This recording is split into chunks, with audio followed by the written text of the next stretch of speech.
Shalom, jumpa lagi dengan saya Elfri, seorang pewarta dari komunitas Santo Thomas. Hari ini kita akan membahas pertanyaan, apakah kemenangan Yesus di salib cukup untuk membuang iblis ke neraka?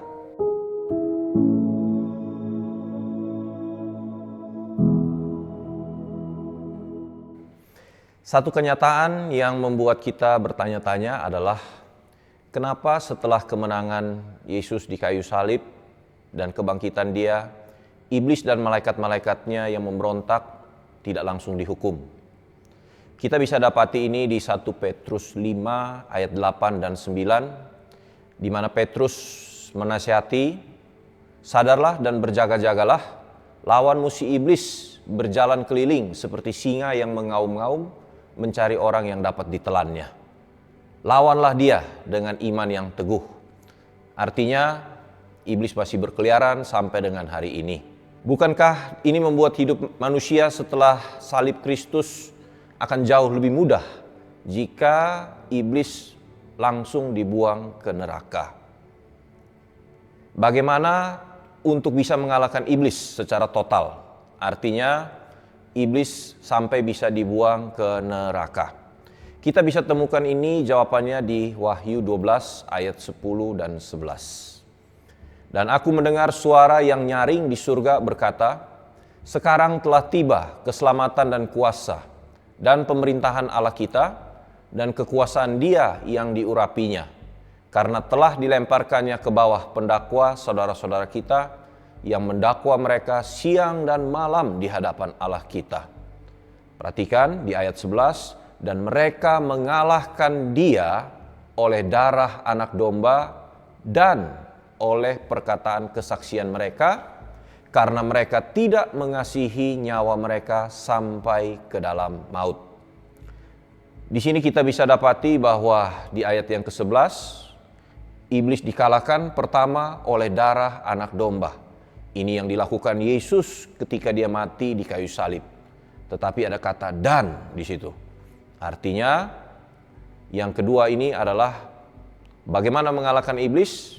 Harus ada orang-orang yang benar-benar bisa serupa dengan Kristus.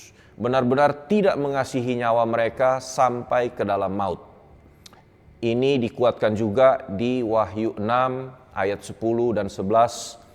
Di mana nanti kalau kita baca di situ didapati bahwa para martir yang sudah berada di Firdaus, mereka bertanya kepada Allah, sampai berapa lama lagi kami masih menunggu di sini sampai Engkau membalaskan darah kami, sampai Engkau mengakhiri sejarah dunia ini.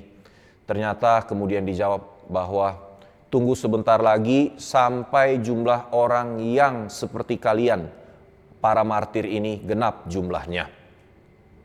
Kemudian kita dapati juga di 2 Petrus 3 ayat yang ke-10 sampai yang ke-12. Tetapi hari Tuhan akan tiba seperti pencuri. Pada hari itu, langit akan lenyap dengan gemuruh yang dahsyat dan unsur-unsur dunia akan hangus dalam nyala api. Dan bumi dengan segala yang ada di atasnya akan hilang lenyap. Jadi, jika sesuatu ini akan hancur secara demikian, betapa suci dan salehnya kamu harus hidup, yaitu kamu yang menantikan dan mempercepat kedatangan hari Allah. Pada hari itu langit akan binasa dalam api dan unsur-unsur dunia akan hancur karena nyalanya.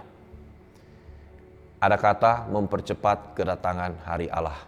Ternyata manusia dilibatkan Allah dalam rencana keselamatan yang begitu besar. Allah Bapa bukan hanya melibatkan anaknya, Tuhan kita Yesus Kristus, tetapi juga manusia-manusia lain, yaitu kita semua yang percaya kepada Kristus. Untuk apa? Untuk menggenapi jumlah orang percaya yang menjadi serupa dengan Kristus. Inilah yang akan bisa mengakhiri sejarah dunia ini dan menarik iblis dan pengikut-pengikutnya ke neraka. Pertanyaan yang mesti kita renungkan adalah, apa yang bisa saya lakukan untuk menggenapi rencana Allah ini, untuk masuk di dalam rencana Allah yang begini besar, dengan berjuang untuk hidup kudus, menyucikan diri kita, menjadi serupa dengan Kristus, sempurna seperti yang Bapa inginkan.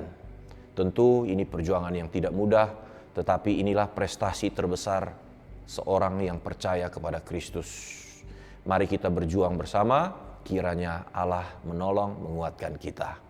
Amin. Tuhan memberkati.